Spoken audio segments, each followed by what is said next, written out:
Okay, thank you. And actually, if you already downloaded the problem set, it's been revised.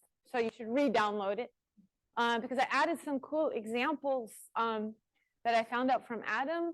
He told me about an example in his paper with tie, where the regularity changes with characteristic and also where it happens before the end. And then Henry found another example in character Z0 where it happens before the end. So I added all these in the middle of the problem set. So you should download the new problem set if so. Okay. So first, I'm going to ask you, what is a natural question? Natural question about Betty tables. And therefore, great shifts occurring in ranks and shifts in a graded resolution. First, a silly question. Yes. How big can the degrees get? So that's like asking on the bottom, like how far down can it go? Because going downward, you're putting the degrees, the shifts. Yes? How wide can it be? Okay. So first, let me address the how wide can it be. Some of you might know this, but I will do it anyway. So there's something famous called the Hilbert-Syzygy theorem. It's from 1890. The paper it's from by Hilbert is a famous paper. It has three very important famous results in it. One is that ideals in a polynomial ring are finally generated, or in and then this and some about the Hilbert function becoming a polynomial. So this one says that if M is a finitely generated module over S is the polynomial ring K of x1 to x n, then there exists a free resolution over S that stops. It's eventually 0, but in fact, it's even 0 pretty early. So 0 goes to a free module Fk, k minus 1, F0, and then I'll put the M, why not? Sometimes we cut that off. So free resolution of M, a finite one. Sorry, not graded. Well, yeah, so maybe Hilbert's proof. Yeah, so Hilbert probably did the graded case, but we kind of call the whole thing Hilbert's. Yeah. So it's true for a non-graded also. Yes, and it's not as easy. Okay, and in fact, that resolution has to, you know, where it has to end by up to a point. So, and if it were chosen minimally, so any minimal free resolution, so this says there exists a resolution that ends. This says any minimal free resolution, anyone has the same length. I don't mean the same length as that one up there. That might not be minimal. I mean any two. Well, let me put an S here. Any minimal free resolutions have the same length. So they end in the same spot. That's called the projective, so proj_dim over S of M, the projective dimension of M over S. And even better, if you did a bad job at first, any non-minimal resolution that you start with, G dot, resolving M over S, sorry, that's my notation for a resolution, can be made to stop by just sort of almost stopping somewhere, but not quite. So has the kernel, so it has the same length, and that's less than the length, the number of variables, and any one can be stopped by taking the kernel of boundary n minus 1, where n was the number of variables, which is also the Kroll dimension of that ring, and it's also the ring of functions on affine on n space, k to the n space. So it has to stop by then. So that means you can cut it off and make a very shorter free resolution. So you can truncate it and get 0 to this kernel of boundary n minus 1 goes to fn minus 1, f, boundary, that's the boundary map, n minus 2, F0, M0. So you can chop it off at n minus 1, but you have to throw in this kernel. This is a free module if you are taking a kernel this far out or further. And this will be the shorter free resolution. So every free resolution has a can have length at most n. Even when it's not minimal, you can stop it around there. Okay, and the minimal ones are therefore also shorter. Okay, so that means your Betty table is only how wide? 0 up to n. Okay, so that means your Betty table I j minus I goes from 0 at most up to n, has to fit in between here. Okay, now if we're in a, did I say finitely generated? Good. Yes? Before you say so we can truncate, is something missing? Let us take a look. Any free resolution has the that has this kernel free. Thank you. Okay. So this kernel is free, so I can chop it off, and then that's actually a free module. So this is a free resolution that stops. Okay. Many free resolutions are infinite. You keep finding kernels and they're not free, and you have to map something free onto them, and you keep having bad luck and never getting a free kernel. But over polynomial rings, it stops. Okay, and that means the Betty table has to stop at some point, and it stops to the right. But since each column only has finitely many entries, it means it also has to stop at the bottom. Okay, so then comes to the next question, which was your question, I think. How far down does it go? And that's the rest of my lecture. So that's not obvious, and that's called something, and that's studied. Oh, I want to put a definition here also. The ith syzygy is sys sub I of m. Some people write, okay, or some people write omega I m. I don't like that as much, but because for me, omega are Kähler differentials, and so it's very weird to use them for syzygies, but that's a common notation. So the definition is that it's the image of boundary I, which is, if it's exact, that's also the kernel of boundary I minus 1. Well, unless there's no I minus 1. So for I bigger than or equal to 1. Okay, or epsilon if not. So for kernel epsilon if I is 0. Okay, so these are the kernels that you keep trying to map free modules onto. Those are called syzygies. All right. Anyway, theorem. All right, so this is over a polynomial ring. So then you might ask the same question over, and I'll get to how far down it goes for the rest of the lecture. But first, let me say, suppose you're not over a polynomial ring. Okay, does it have to end? And the answer is no. And in fact, it shouldn't end almost most of the time. So this is the Auslander Buchstaben.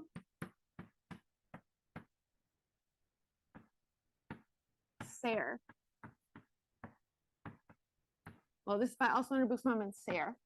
Auslander Buchstaben, notice the forward direction, which is a little easier. It's closer to Hilbert's theorem. And Sayre, notice the reverse direction. So it says that if Rm is either a local or a graded ring, probably it means standard graded. I'm not sure. I don't work with non-standard graded rings, so I have no idea what's true about them. So anyway, if it's a ring, then when does it stop? Stops when R is what's called a regular ring. I'll tell you what that is in a second. So that's if and only if all these Betty tables stop on the right. So for all capital M, Betty table stops, or another way to write it is the projective dimension over R of M is finite. So all resolutions stop and are eventually 0. But it's enough to check for one special module. So that's if and only if the projective dimension of what we call K is finite, where I should tell you what K is, where K is R mod the maximal ideal. by which I mean if it's local, it's the unique maximal ideal. If it's graded, it means the graded maximal ideal. All okay. This is called the residue field. Residue field. And there are many properties of a ring that can actually be tested, homological and even somewhat not homological properties that can be tested using the residue field. It's a special module. It's the worst module in some ways, most extreme in a lot of ways. And because of that, you can often test for a good property on that. It can be translated to some test on that. What do I mean by a regular ring? I mean that maximal ideal is generated. Now, unfortunately, that's another word that we don't know. It's generated by a specific number of elements. So by what's called dim R elements. Now I have to define dim R, dimension of R. Huh? Fine. For all M finitely generated, those are the only modules I know. Yes, for all finitely generated modules. Okay, yes. I mean, there are statements, but then you can't resolve. It's actually true for any. Actually true for any. Yeah, you don't need that. Okay, no, you don't need that. But it's also enough to test it for those. So that's also, it's also if and only if you tested only finitely generated ones. Okay, dimension of R is something I'm not going to tell you very much about. It's the Kroll dimension. It's the length of the longest chain of prime ideals. It's also, if this is the ring of functions on a variety, a curve, a surface, a curve is one-dimensional, a surface is two-dimensional, a three-dimensional object is three-dimensional. So if you have three directions of movement, it's three-dimensional. So it reflects the geometry. It's a geometric idea in a way. Okay. Okay, so then we are now going to focus on polynomial rings for the rest of the talk, where things are finite in both directions. And the question is, how far down can you go? Okay, so that's CM regularity. That's a G. Regularity. If you can't read my writing, just interrupt me. So from now on, S is the polynomial ring, K x1 to xn. Okay, I also can write this as a direct sum I bigger than or equal to 0 of SI. That's the degree, internal degree I pieces. And I'm going to assume it's standard graded, which just means that the degree 0 piece is a field, K is a field,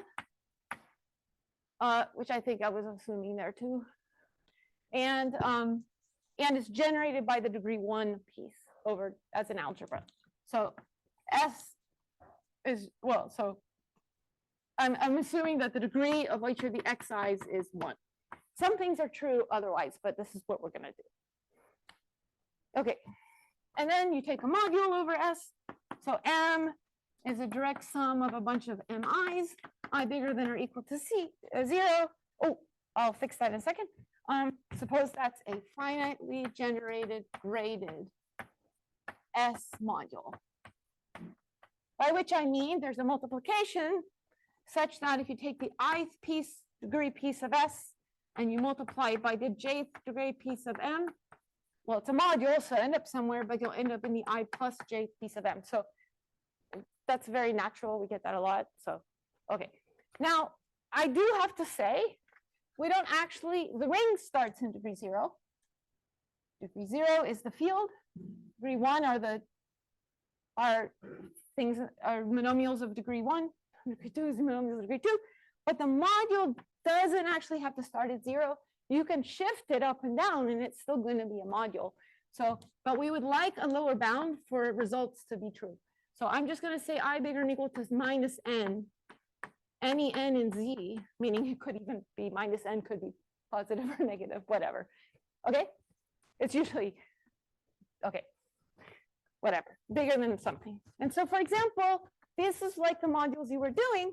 So e.g., the ones that you kept resolving were of the form S mod I, where I was generated by homogeneous polys. polynomials, generated by homogeneous polynomials. In fact, I was kind of nice to you. I just kept giving you monomials. It was generated by monomials, all the problems I gave you. Okay. All right, so we're going to resolve them, and remember the minimal free resolution looks as follows.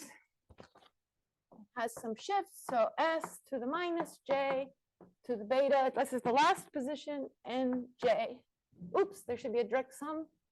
0 goes to direct sum over all j of this, and down to direct sum s minus j beta 1 j goes to direct sum s minus j beta 0 j, and this is over all j and z, all integers j and z, and then goes to m. So here are the resolutions we've been constructing. If you put the shifts in, the powers are telling you how many times that shows up.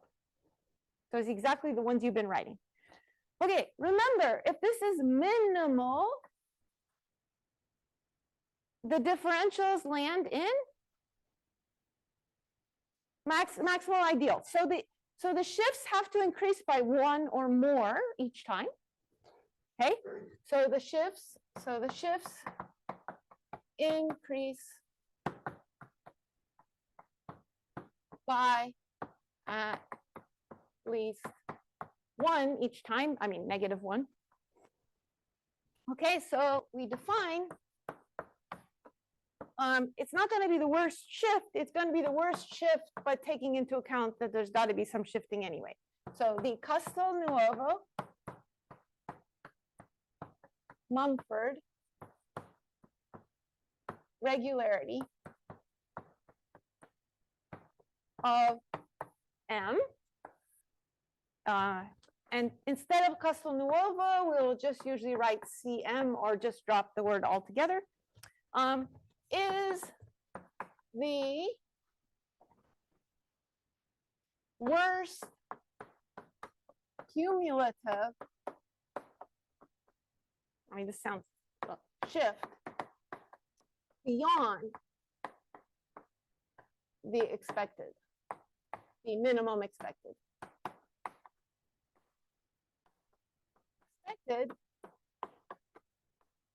So by minimum expected, I mean this thing that I set up here, it's going to be at least one less. So I'm not counting that. So essentially, that's going to be, I'll put it on the next board. So the regularity over S of M is going to be the largest. So the max, I'm over polynomialing, so there's a finite set of numbers here. So max, you can also write soup if you want. J minus I, such that beta ij is not 0. So J minus I is like saying, if you are in homological degree I already expect I degrees of shift. I've gotten that far. I already expect negative I. The question is how much more? So J minus I. So that's actually very convenient because that's how the Betty table is written. It's written with values of J minus I vertically. So this is actually the index of the lowest row. Okay, by lowest row, I mean lowest non-zero row of the Betty table.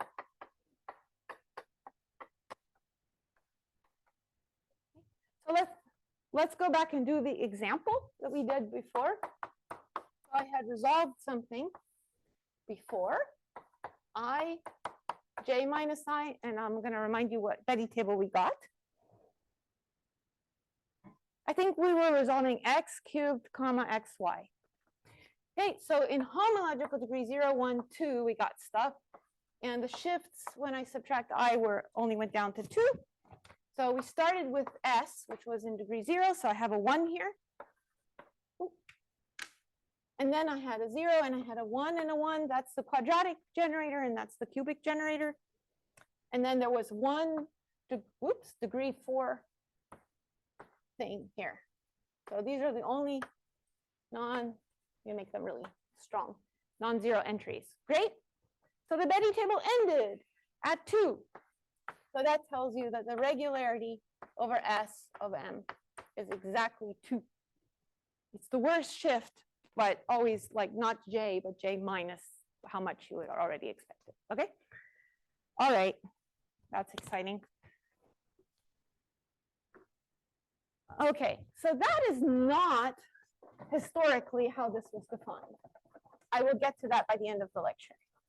Because that does not seem, I mean, it seems kind of interesting, but does not seem intrinsically extremely important, right?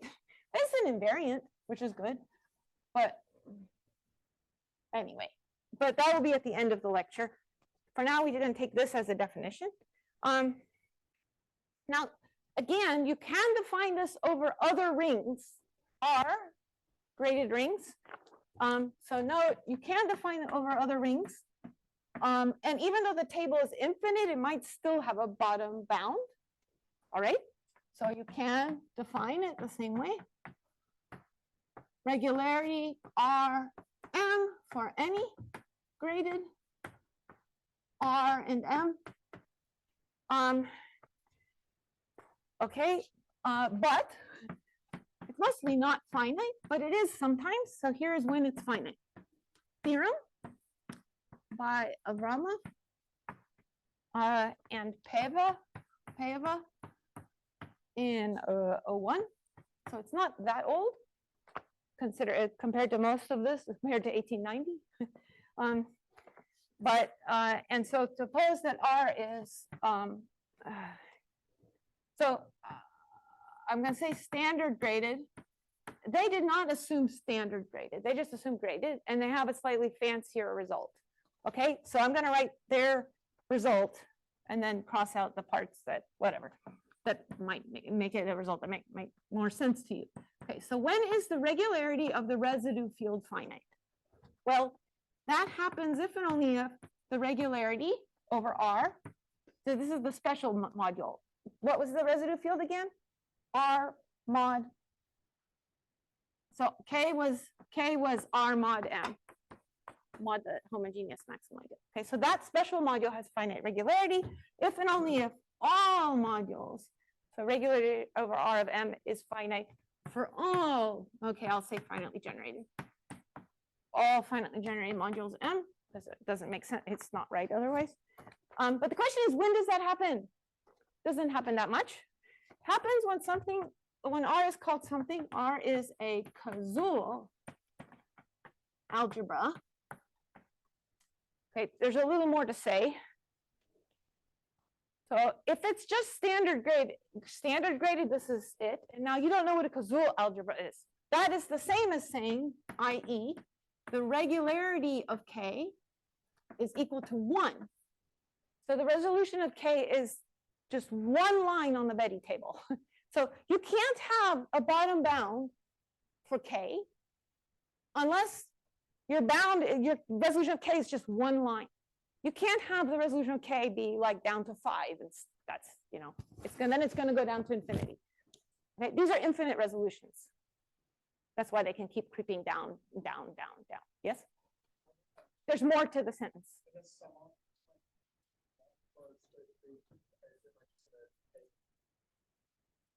Yes, so causal algebra is the same as saying K has a linear resolution. Yes, yes. It says K is a linear resolution. Yes. Okay, good. Now, if I don't have standard graded, you get that R is a causal algebra adjoin. So there's some grammar here, who cares? Adjoin, you have to adjoin some variables. So with adjoin some variables. Yes. So with adjoined variables of some non-standard degree, so bigger than 1. So it's still, even if it's not standard, even if the variables are not in degree 1, it's still going to be a causal algebra to get together with some stuff in degree 1. Polynomial variable. So it'll just look like a polynomial ring extension. So anyway, that does not happen very much.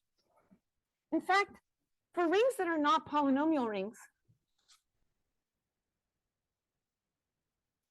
that's sort of not the interesting question. The resolutions will shift more and more and like more and more and more, not just one by one forever, but just a second, will shift forever What's interesting instead is what structures does the infinite tail of the resolution have? That's just sort of the questions you ask about infinite resolutions. The beginning of the resolution, even in the infinite case, is just as mysterious as it is over a polynomial ring, where it's a rich study of the finite resolutions are a rich field of study, and even in infinite resolutions, the beginning is somewhat mysterious, and then there are nice, sometimes nice structures in the tail. Yeah, question?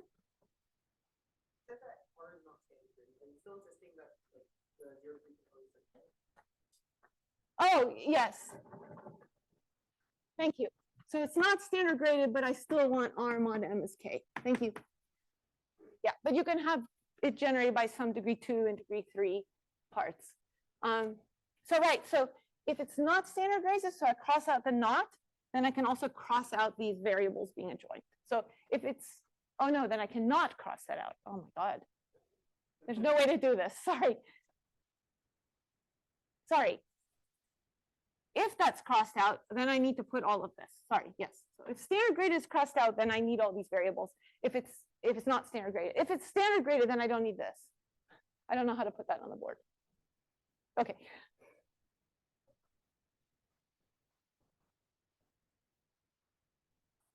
And this actually, part of this was proven by Avramov and Eisenbud.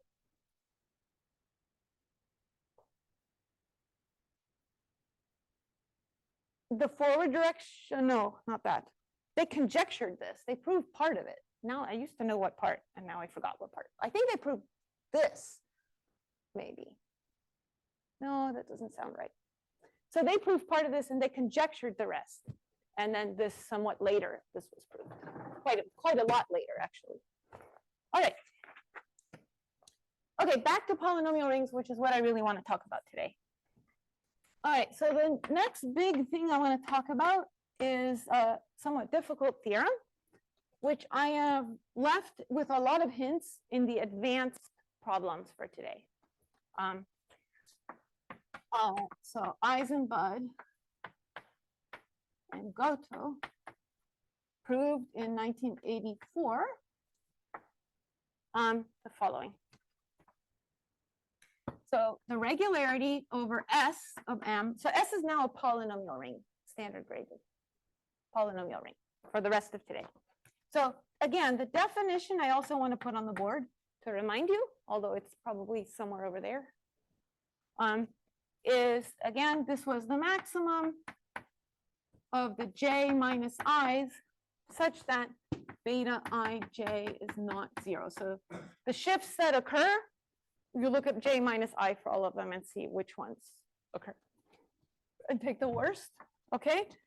That is the same as the min of all L such that if you take the module M, where is my module M? Here it is. So it has some degree starting somewhere. I'm just going to pretend it starts at 0, whatever. 0, it has 0, it has degree 1 piece, degree 3 piece, and then it has a degree L piece. Let's get rid of the early pieces and just take from L up. It's a different module. In fact, it usually has a lot more generators. Even if you take M to be S, if you cut off all the low degree monomials and you just have like L degree monomials and up, there are a lot of L degree monomials, and that's the minimal set of generating sets. So cutting it off makes it much worse to generate, but makes the resolution much after that much nicer. So it's the minimum L such that M cut off, so bigger than or equal to L, keep only the L and higher pieces of M, has a linear resolution. I mean, after the first step, after you map the generators, the rest of the resolution is linear. So it looks like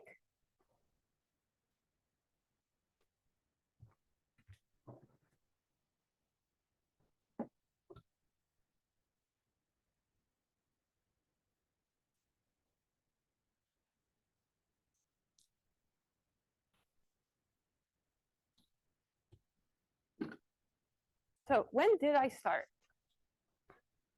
So I have half an hour left. No, less. 20 minutes. Okay, that seems okay.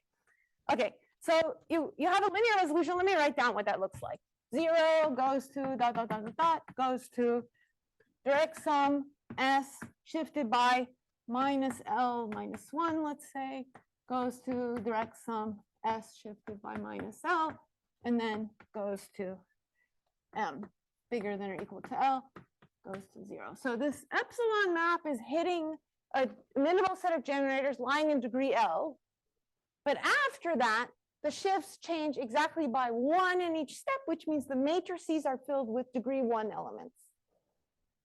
And that's called a linear resolution. Okay, and then, okay, I will make a little note. If you know what a sheaf is, as sheaves, this is the same sheaf. M bigger than or equal to L tilde is the same sheaf, the big tilde, is the same sheaf as M tilde. So it didn't change the sheaf you were resolving if you're trying to resolve sheaves by locally free sheaves. If you put tilde everything, it's a great resolution. It's a cool. It has a huge generating set usually here, but after that it's linear. And then that's equal to this min.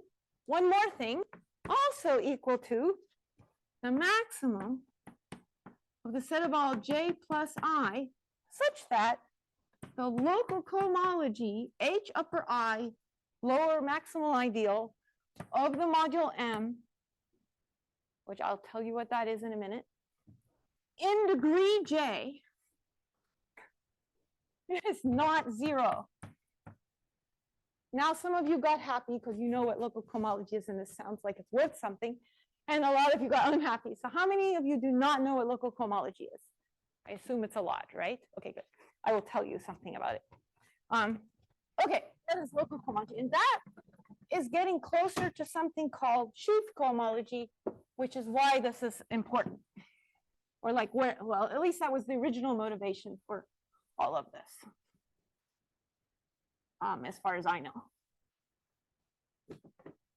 Okay, so maybe I could define, maybe I won't define local cohomology. It's on my notes. Maybe I won't define it. It's not going to have a meaning to anybody who doesn't know it.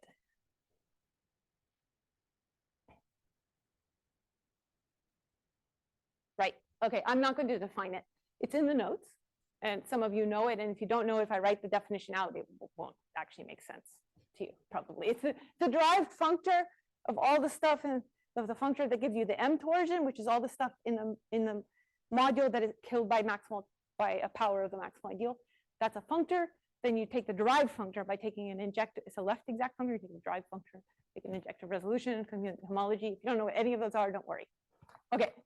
So, but that is related to sheaf cohomology. So what I wanted to say is, actually, this regularity was originally defined to be this third thing. And what they actually showed was that third thing is the same as this thing, is the same as looking at the max of the shifts of the Betti numbers. Okay? All right. So that way they stated the theorem was more like they started with that, and it's the same as these. All right. So I will not define local cohomology. But what I'm going to do for the rest of the day is try to give you an idea of what is sheaf cohomology, where this first came up, and what is a sheaf, what is sheaf cohomology, and what were the original questions that people were asking and why they got interested in this. And the sheaf cohomology turns out to be isomorphic to local cohomology. But okay, so even if this is like crazy for you, you should pay attention because I'm trying to give you an overview of what is this stuff. All right, motivation, which is really history, at least as far as I see it. Okay, so on the first day I had kind of two columns, algebra and geometry. Oh, I guess I had them backwards last time. Okay, so if I take a polynomial ring S equals k x1 to xn, then this corresponds to, well, so I told you last time it corresponded to affine n space, but this actually corresponds to something more interesting called projective space. And I'll tell you what that is. Pn is to the, well, so I have n, sorry. Yes, thank you. Yes. So instead of a 1 here, I meant to start at x0, x1, x2 up to xn. So this is going to be k to the n plus 1, because that's how many variables I have there. I'm going to remove the 0, meaning the origin. So this is n plus 1 space, like a vector space. I'm removing the 0 vector. And then I am going to mod out by the equivalence relation that is given by scaling. What I mean is the vector 1, 2, 3, let's multiply it by 5. That's the same as the vector 5, 10, 15. So if you take a vector and you stretch it, or you shrink it, or you multiply by a negative number, those are all considered the same equivalence class. That's 1 point. So every point, the points here are these equivalence classes are lines through the origin, but not including the origin. Okay, so those are the points in this projective space. They're the same as normal points, but you count all the scalings to be the same point. Okay, this is interesting because, so this is the set of lines through 0, through the origin, because scaling gives you everything on the same line. But this is a compactification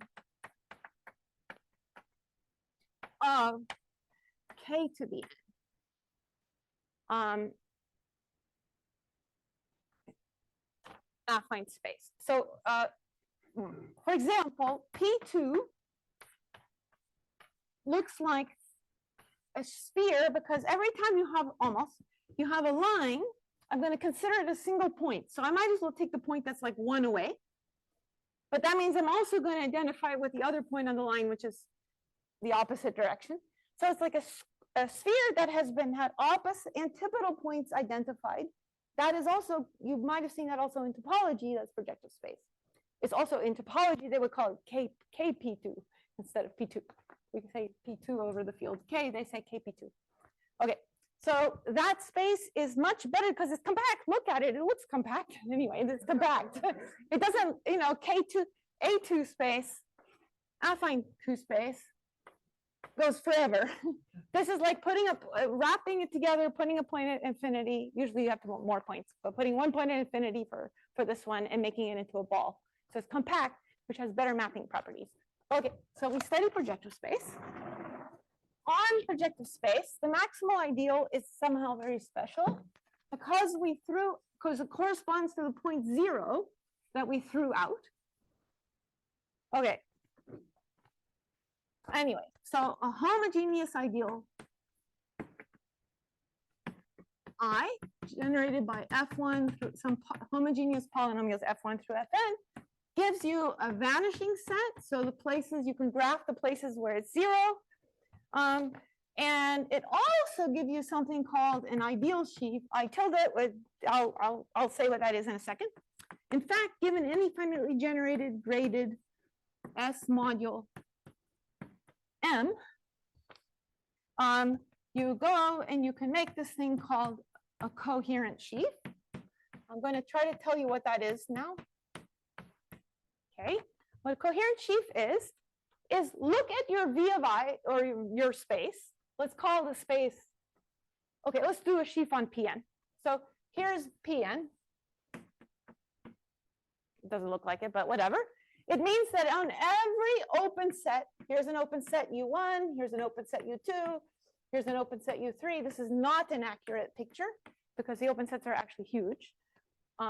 Look at all open sets, including smaller open sets. And to every open set, you attach a module. Okay? And in fact, there's a standard set of open sets covering Pn that corresponds to the variables. So in fact, I'm going to attach, so let's call this U0 actually. I'm going to call M localized at X0. At U2, I'm going to attach M localized at X2 and so on. So given a module, you have a way to attach to every open set a module. And these open sets are the sets where that variable doesn't vanish. And then you attach the module localized to that variable, whatever. You make the structure.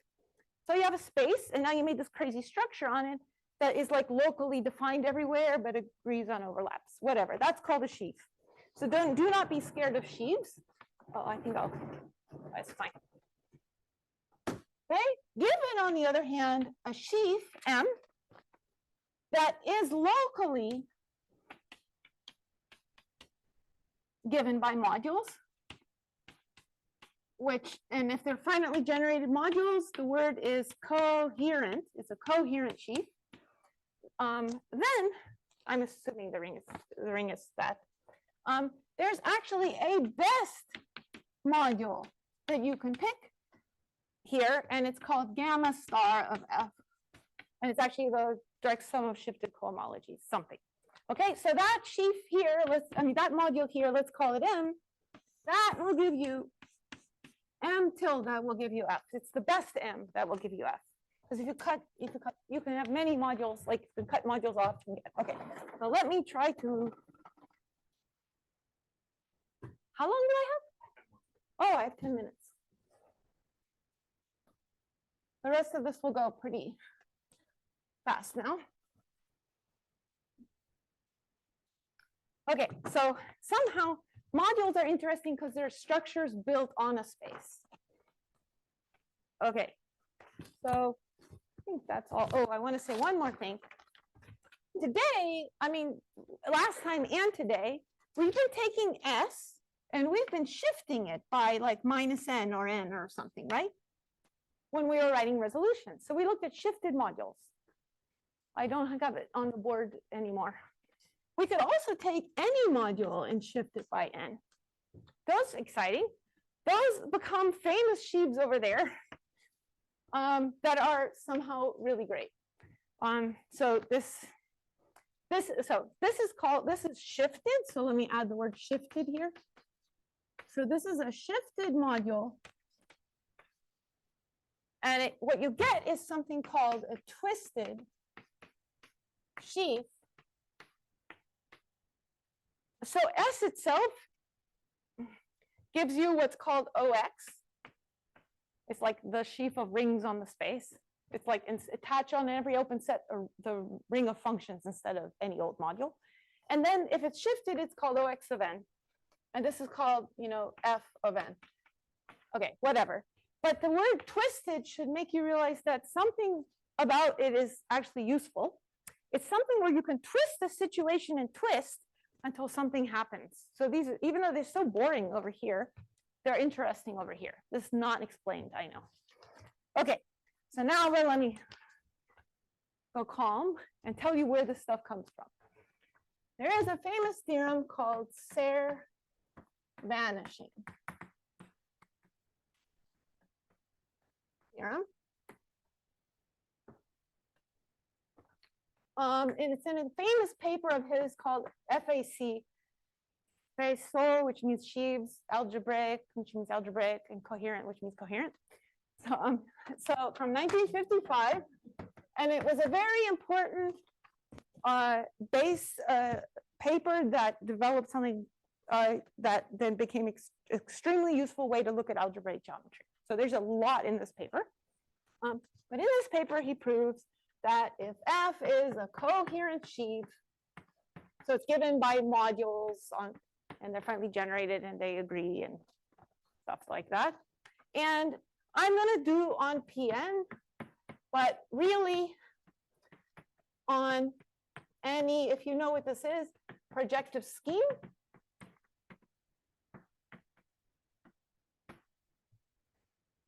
With an ample,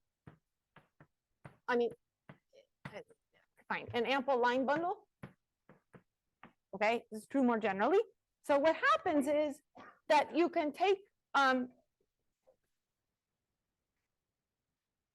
something called the global sections of over Pn of the sheaf F. This means sort of the things defined.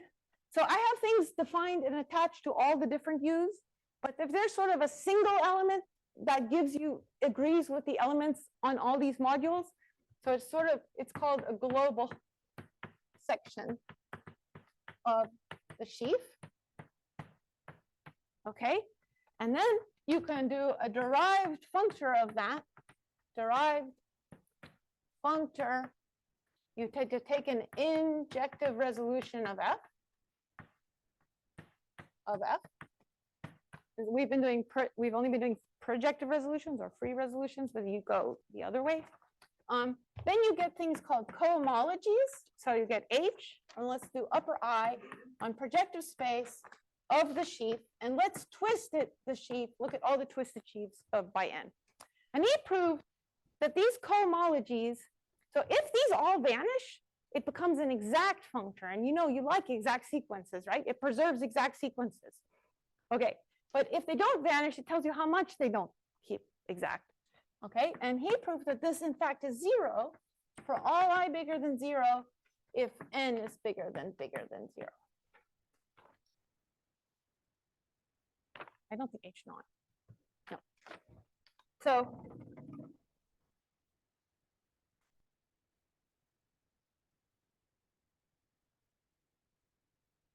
yeah. So and so then the question is, that's great. That's really useful for proving many things. It's sort of the right thing. However, it's even more useful if you know, when does this start? At what value of n do these actually start to vanish?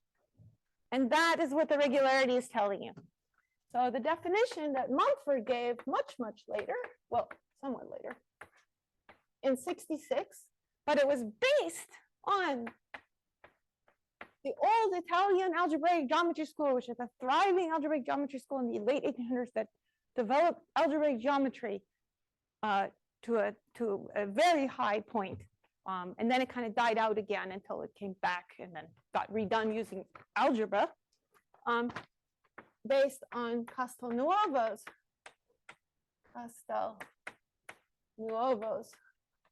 results, and from 1893. The definition is that the regularity of F, a sheaf, is defined to be the minimum, sort of the place where that starts to vanish, but with a bit of shifting. So the minimum R such that the ith cohomology on projective space, Pn, of the sheaf F shifted by R, but you have to do minus I, and that's related to how we don't just want the shift in our resolution. We want to look at the shift minus what the homological degree we're in. So that's the relevant one to look at. This cohomology is 0 for all I bigger than 0. Okay, so that's the regularity. And now I'm done. 2 minutes. Okay, facts and uses. No, very short.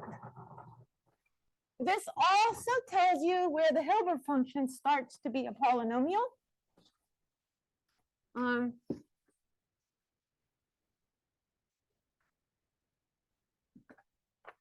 Okay, facts, uses. So let's let R be the regularity of F, of a sheaf F, and suppose that M is the module for the sheaf, but the best possible module, so it's gamma star of F.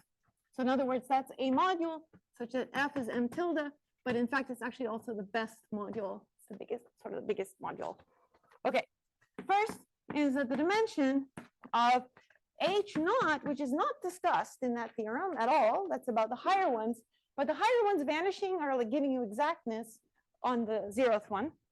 So H naught, which are the global sections of this, so this is really gamma of this, which is really the globally defined functions, but really this is equal to the module M in degree M.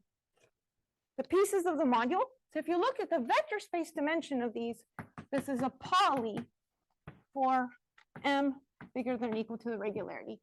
It can actually start a little before. If it's Homological, it can start at R minus the dimension. It can start a little earlier, but this at least tells you somewhere where it starts. This twisted sheaf F of R is generated by global sections. If you know what that means, it's a much nicer sheaf. And it agrees with everything we did in the first half of today's lecture as follows. 3 mild hypotheses. A bit of positive depth. Okay, I'll just write depth bigger than 0. Well, it's enough to yield that this R for the sheaf is the same as the regularity over the polynomial of the module, like we've been resolving it since the beginning of the lecture today.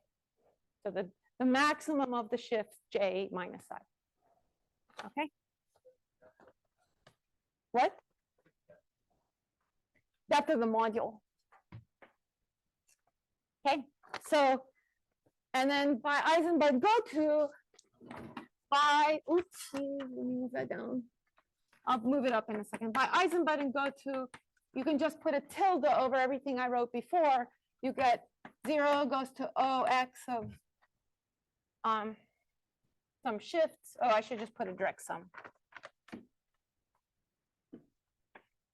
OX, I'll just put a, I should have put it, okay, I'll put OX minus N to the beta N, da da da, OX minus 1, beta 1. Oh no, minus R. So that should not be minus N. Minus N minus R. Maybe there's a plus 1. In my notes, I didn't put anything. It's whatever you get to at that point.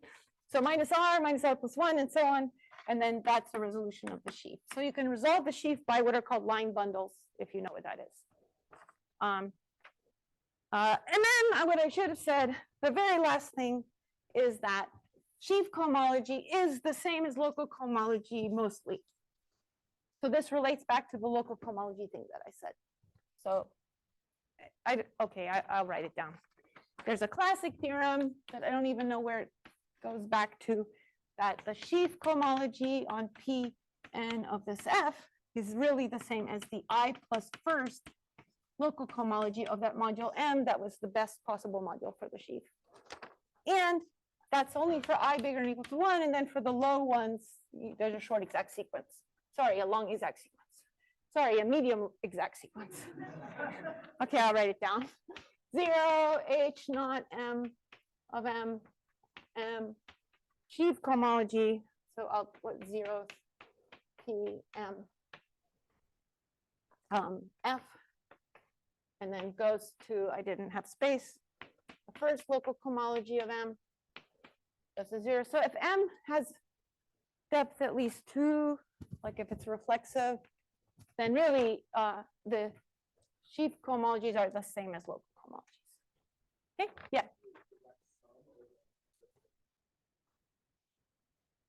Well, so I'm saying M is that. M is what I call gamma star of F, which is the direct sum of the global sections on Pn of the sheaf consisted by N.